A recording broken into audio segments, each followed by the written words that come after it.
Rutherford Issues with Bryan Barrett on FM 101.9 and AM 1450 Murfreesboro, FM 100.5 Smyrna. Listen and watch at WGNSradio.com. And Rutherford Issues is powered by Middle Tennessee Electric, reminding you to nudge that thermostat down just enough to stay comfortable. A simple way to save on heating cost and reduce strain on your system. Find more winter tips at mte.com/myenergyplan. It has been cold, and it's gotten a little warmer and rain, and then it's been cold again. I just wish it would figure out something. Either snow or don't snow, you know? Just quit with the rain. The cold rain anyway. Our friends from Rutherford County PAWS here, Sabastian Jordan and Steve, the Catman Edwards here. Yay! Hello.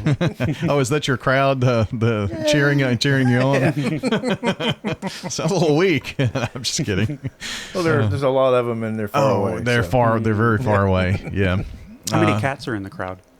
Probably about 3,000. Okay, good. So, you know, I picture you as a superhero, you know, the Catman. Hey, I just love what I do. Yeah, but then I picture you in the, you know, superhero tights, and I think, no, let's not go there. No, I don't wear tights. Oh, goodness. Well, our conversation's already devolved here this morning, I guess, but good to have you both here. And Braylon is doing Braylon things, I hear. Braylon is doing Braylon things. Yeah. She is always doing Braylon things. Yeah. And she does a great job. It hasn't been quite a year, I don't think, for her yet at PAWS, but I think it is in a week or two, maybe. Is it now? We're Okay. pretty close. Getting close. Close. Well, a lot has been done to boost volunteerism, I think. An incredible amount. Yeah. Isn't there some event tonight? Yeah, that's what she's working on, a volunteer appreciation event to kind of, you know, celebrate the volunteers and all the hard work that they've been doing, especially this past year. Yeah. Because when she started, were there 4 regular volunteers, I believe? And now we've got over 100 volunteers registered and a lot that'll come on a daily, weekly basis. Wow. That's a pretty good year's work right there. That's worth keeping her around. Oh, yeah. Absolutely. Yeah. So she's done a ton with that. Yeah. And I get to train the cat people, so Okay. that's fun. Were you were one of the 4, I know. Yeah. Oh, yeah. So. And now he's a Catman mentor. Oh. That's it. Mentor. Mentor. Nice. I like the title. Yes. You need a name badge with that or something. Tell Braylon. Give her a call. So what goes into that? I guess you just work with the other volunteers who work with the cats. Ones that want to learn cats and dogs or just cats. Braylon sends them to me, and I show them where everything is and what to do, what not to do, and they seem to pick right up on it. No problem. Yeah, so part of the training, for every PAWS employee, we have to do something called Fear Free, which is, I think it's a 5-hour program of self-guided stuff that helps teach about pet handling and behavior and signals that they give and things like that, helping them reduce stress in the shelter environment. So all of the volunteers go through that as well. So they have kind of a, you know, the background of reading how it all works and watching videos, and then they get to do the hands-on training. So Steve steps in and helps with that, with the cat stuff. And I should show them my scars. I don't know why I wasn't thinking that it's fear-free for any animal, but I know that when I take my dogs to the vet, there's fear-free stuff. You know, you can see that's kind of the training that they've gone through. And, you know, they'll give me scores on, well, you know, my dog's Ladybug, she was a little, you know, tense today, a little apprehensive, or, you know, that kind of thing. And so that's what you're talking about by doing an observation of the way that they're acting and things like that. And paying attention to body language. Yeah. And for dogs, there's a rule of 3. So if you try to do something with them 3 times and they resist every time, then you back off and give it a rest, because you're more than likely going to stress them out more than the benefit of doing that. Yeah. So guidelines like that. Yeah. Interesting. But yeah, a lot more vet clinics and places are incorporating that training. So it's good to see. Well, and that's also a safety thing, I would think, for whoever is working with the animals. Yes, to see, body language, if they're starting to get agitated or worked up, to know, hey, these things mean they're scared, these things mean they're, not wanting anyone to approach them. So that helps.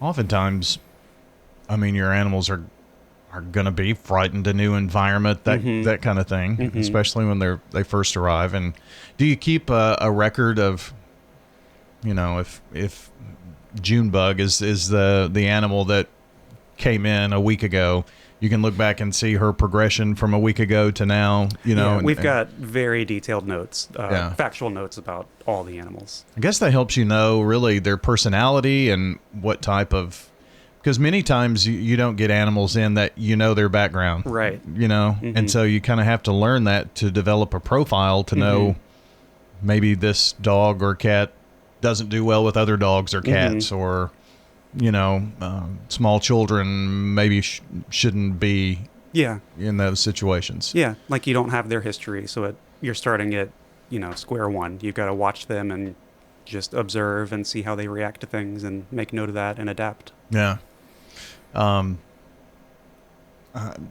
You're the cat man. I'm not. Okay. I'm not the cat man.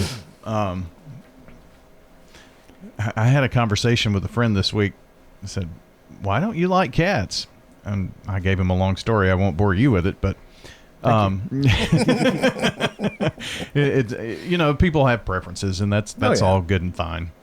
But for those who are a cat person, or maybe they're looking to add an animal, to their home, a lot of people do that before kids even, try it out. See if you can keep a cat alive, right? Before this one's still, still alive in a couple of years, we'll try. We'll give it a shot. We'll try the human thing. But when you're working with volunteers, and especially those who haven't been around cats before, what are some of the things that you talk to them about? Just the body language. A lot of times, you can tell when their eyes go from just little slits to solid black. Look out. I have one at home that when we're making the bed, he likes to get under the covers. And when I try to pull the covers back, I tried it once, and he sliced my hand open, all the way across there. And so when we make the bed, now we have to shut the door.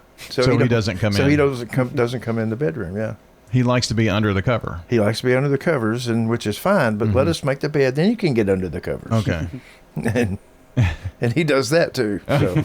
And when you can't make the bed without, and if he's there, that's going to happen. At some point, yeah. Yeah.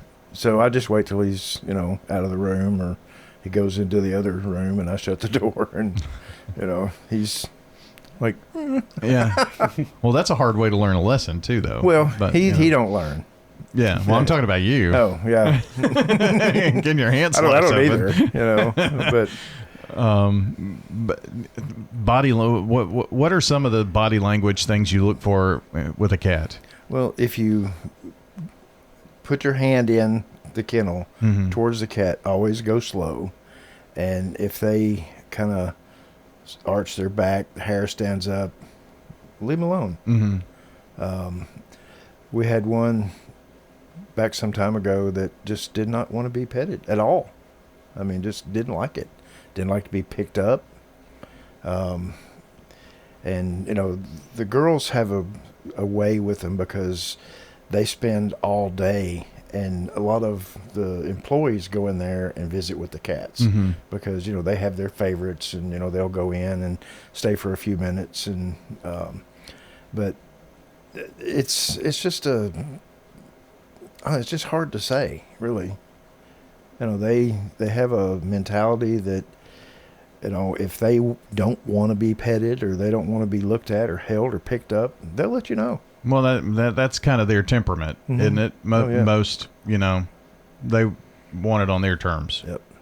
So my first cat, I still can't pick her up.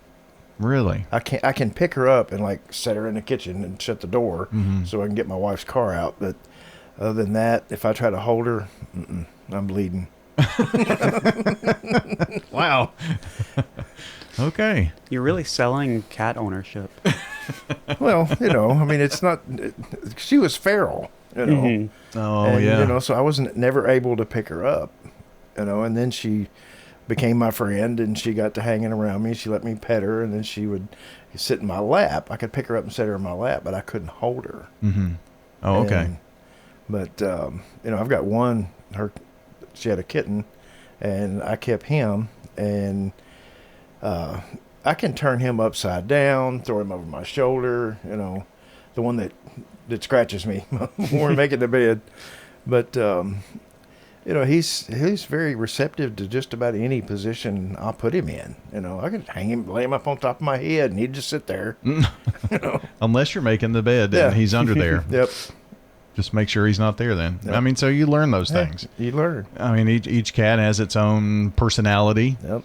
And when you say feral, those are cats who are just kind of they were wild. Wild they cats. were wild yeah. animals. Yeah. And and I have 2 of those now. So I've had my latest one. She just turned 2, and she has been in the house about almost a year, and she's adapted very well. Mm-hmm. I still can't pick her up either, but she'll get up and stand in my lap. Well, to go from being out in the wild doing their own thing, protecting themselves to in a domesticated situation is a long way to go in just a short time. They're a long ways. Yeah. Sabastian Jordan here with us, and Steve Edwards from Rutherford County PAWS. And we know that you got the volunteer event this evening. What else is coming up at PAWS we need to know about, Sabastian? So we've been talking about our plan for events for the year. For the next couple months, we're kind of playing it by ear with the weather and everything. Yeah. We're thinking about doing a Valentine's Day event. It'll probably be something smaller and inside rather than a big blowout, just because you never know what February is going to be like. Right, true. Especially in Tennessee. Yeah, I mean... Look at this past couple weeks to... Yeah. I mean, it's been cold, and it's supposed to rain this afternoon, but had it been yesterday, it would have been a full-blown snowstorm. So Absolutely. you just never know from one day to the next what it's going to be like here at this point. And it is hard to... January and February, it just seems it's hard to plan events that are going to go off without a hitch just because the weather can play such a factor. Yeah, it's hard. It doesn't, want to cooperate most of the time. But that doesn't mean that adoptions and things like that aren't still happening. Right. And so you're open regular hours. Maybe in our last little bit here, remind folks how they can adopt and where they can find the animals that are up for adoption. Yeah, if you check our website at rutherfordcountytn.gov/adoption, there's a big red button at the top of that shows all the animals we've currently got available. We take applications in person, so anytime we're open, our hours are on the site, but just stop in, see what pets you want to see. All the requirements are listed right there.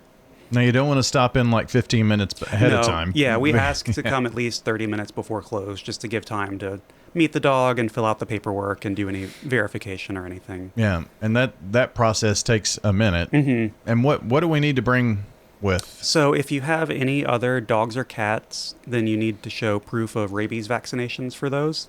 If you don't have it or they're not current, we do sell $15 vouchers just to simplify that, so you can bring that dog or cat back later and do the vaccine.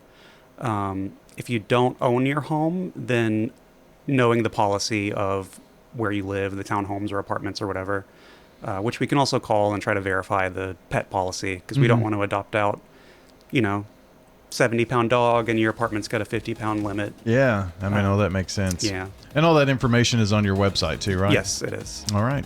Well, we'll put a link to that in the podcast section. Appreciate you being here today. Not a problem. Thanks for having us. Rutherford County PAWS joining on Rutherford Issues from WGNS, and I'm Bryan Barrett. Until next time, take care out there.